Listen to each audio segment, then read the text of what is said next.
Hello everybody and welcome back to our lecture series. I am Ted, your host. And in our last lecture we looked at the decline of the 18th dynasty. We looked at the reign of Akhenaten.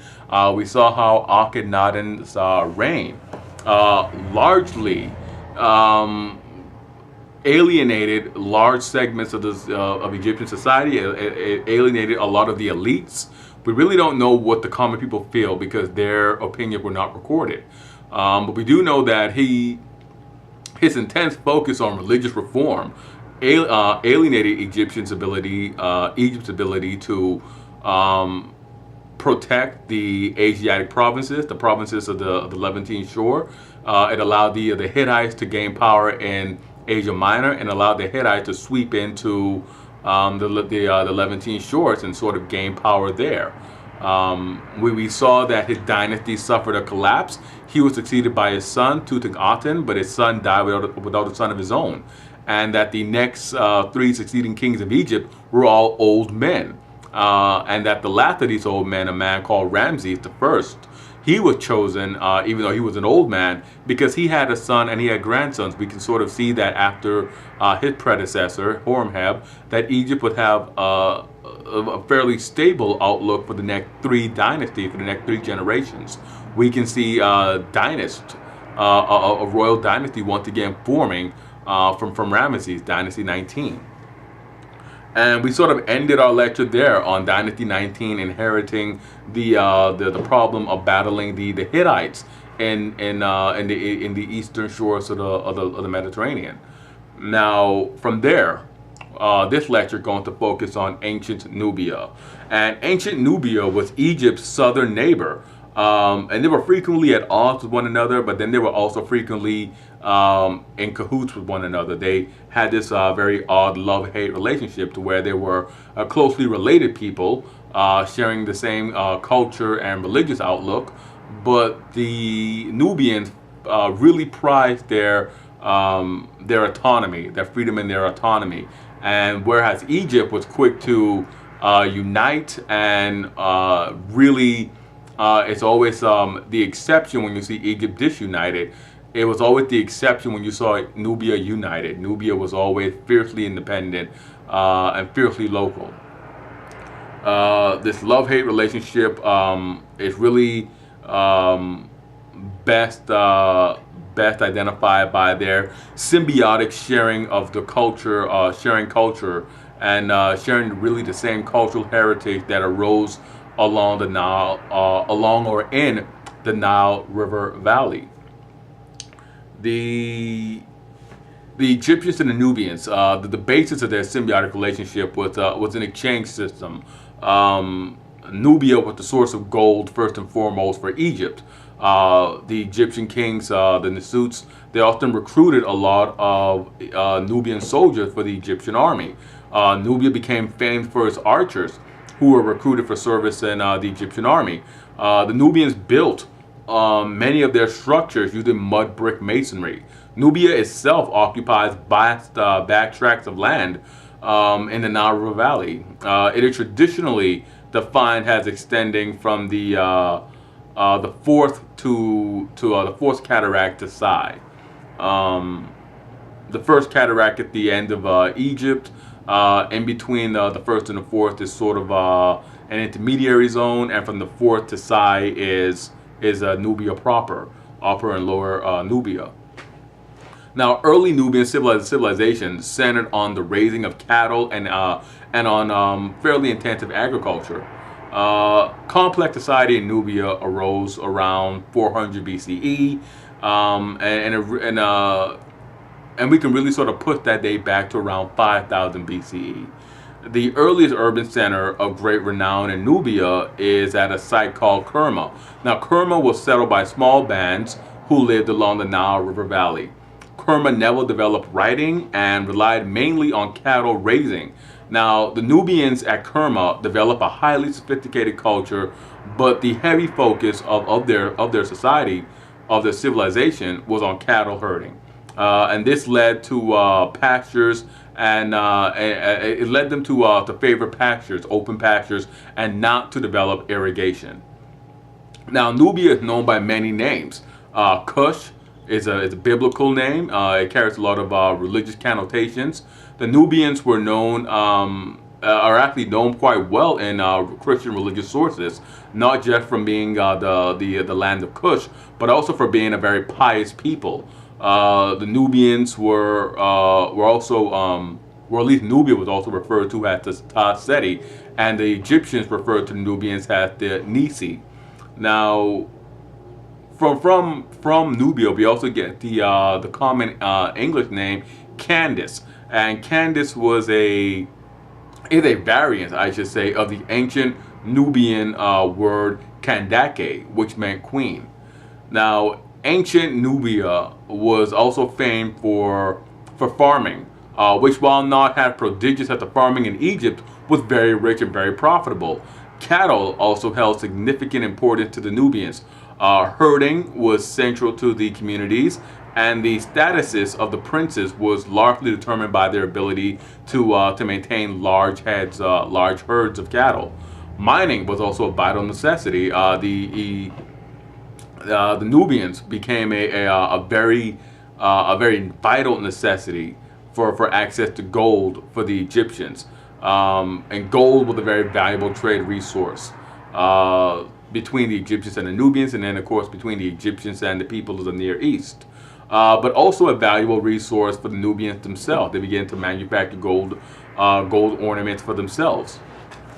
Now, the Nubians developed their institutions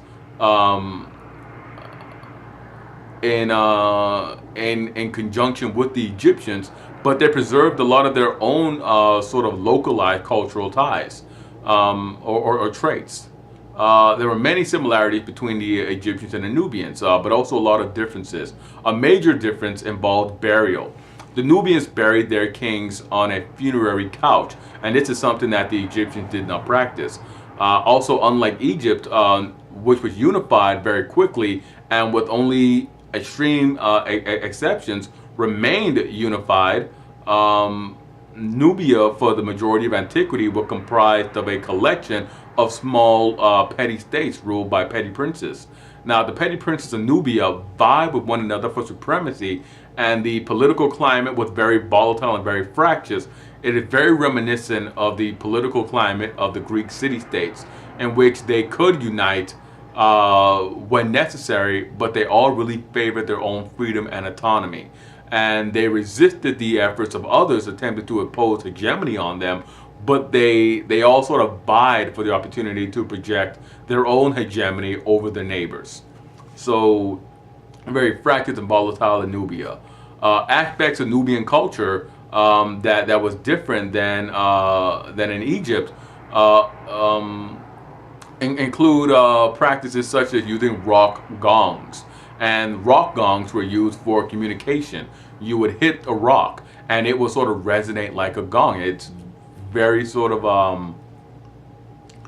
it's a very unique practice, and it's a very eye-catching practice. It sort of amazes you when you hear Nubians beating on the rock gongs, and they still do it today. Like there's still rock gongs still in use, but they were used for communication. The rulers of Nubia, they also wore cap crowns similar to the Egyptians, but whereas the Egyptian cap crowns were larger, were longer, the Nubian cap crowns were more tight-fitted. They were more like battle helmets or just sort of the stylized caps that we see now used amongst African dynasts. Now, the best known similarities between the Nubians and the Egyptians were, of course, their shared cultural and religious practices. Within the Nile River Valley, the culture was very unitary, with only slight regional variances. Now, the early burials of the elites were in the burial mounds. And these burial mounds were very similar to the sandpit burials in Egypt, but the elites were buried with cattle and with servants in these pits. And it became and the cattle and the servants, along with some grave goods, were the source of wealth for the elites who had died in the afterlife, and the attendants were buried with them so that they could wait upon the elites in the afterlife. Now, the Nubians began building pyramids, and there are actually more pyramids in Nubia than in Egypt. But the Nubian pyramids are they're very sharp. The use for them, the purpose that they were built, were very sharply contrasted with the purpose for the Egyptian pyramids, and also the style, the shape, and the dimensions of the pyramids are very different. So in Nubia, the pyramids are they're smaller for one, and they have much more sharper angles. They're also very solid. There's often hollow spaces, openings in Egyptian pyramids, but the Nubian pyramids are all solid constructions of stone. They're all stone solidly joined together, and they were also used more as grave markers rather than as the graves themselves. So that's one sort of major difference. That there's no inner chambers in Nubian pyramids. Nubian kings were buried underground with their grave goods and other prestige goods as well. The Nubian pyramids were built clustered together in a field. They were, of course, smaller with steeper slopes. And Nubian women also had pyramids to mark their own graves. So whereas when we see pyramids in Egypt, they often are meant for as markers for kings. In Nubia, elite women can also are also buried with pyramids marking their graves. Now, while Nubia was not a unified state, the states were capable of projecting their strength. They were capable of banding together and projecting their strength into Upper Egypt or further south into the African interior. The region, that sort of borderland between the fourth and the first cataracts, was a highly contentious area. It was an area that was prized by or desired by both the Egyptians and the Nubians. Now, the cataracts of the Nile were home to a series of military fortifications. Now, the classical view of Nubia is that Nubia was an outpost of Egypt, and that the Egyptians never exerted the type of control, and that the never exerted the type of behavior that would allow them to challenge the Egyptians.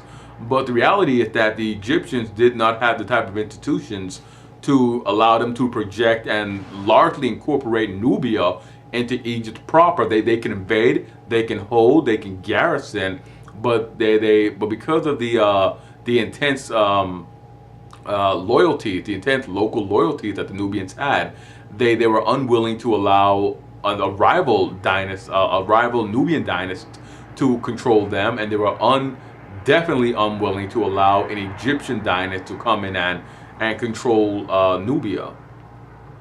The Egyptians never were able to exert the type of control in Nubia that they did in the Levant, along the eastern shores of the Mediterranean.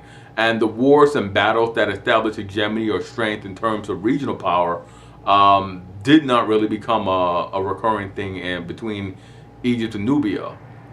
How the power play, how the plaything, or even has a regional sort of dominance, you would always see both sides sort of going back and forth with that.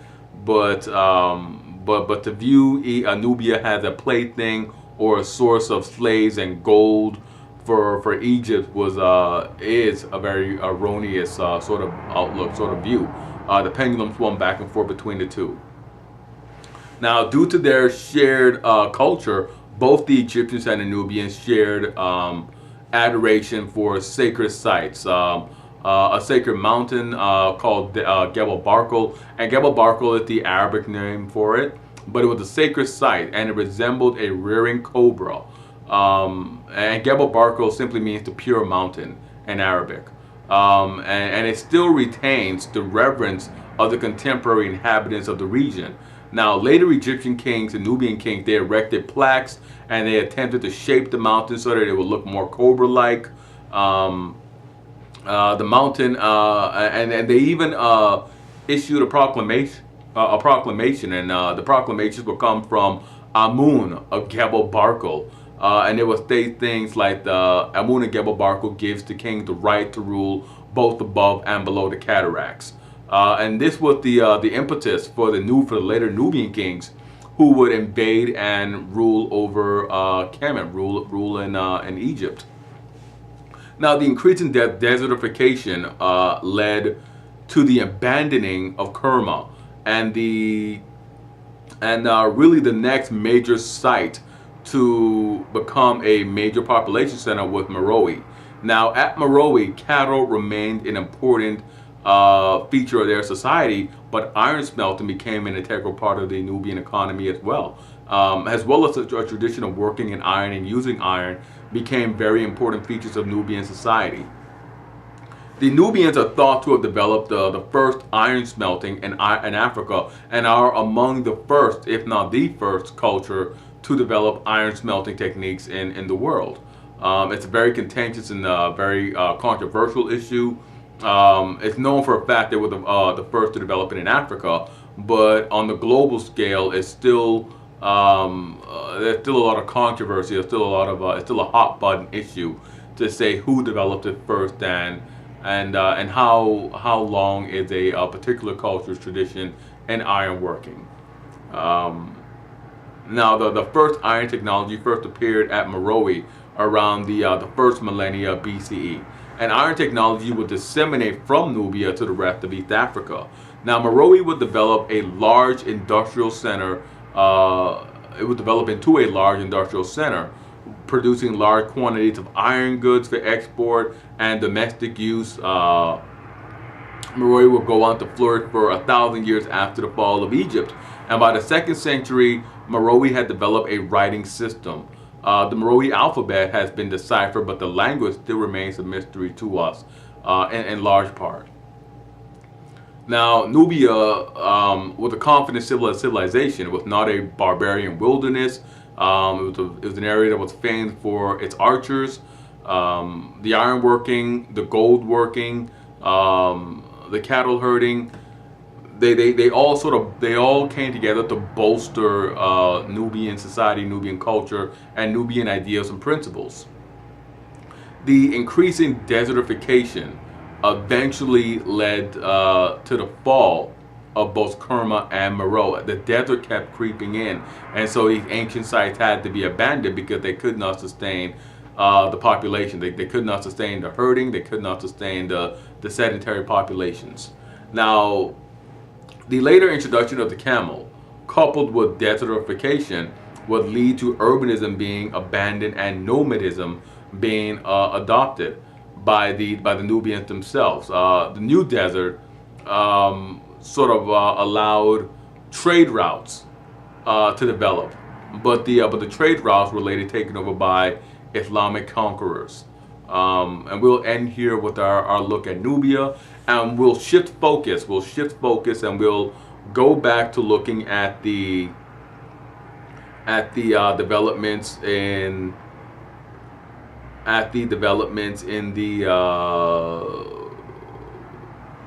in Mesopotamia. And we'll particularly look at the developments in what's the area?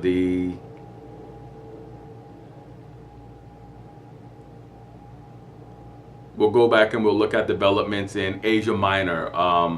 Asia Minor is sort of the big next hot spot for our discussion. We'll look at Bronze Age developments in Asia Minor. As always, I'm Ted. Hit like, subscribe, and comment. Let me know what you thought about this lecture. Let me know what you thought about what we've been discussing so far. I hope you enjoyed the lecture on Nubia, and I'll see you guys next time.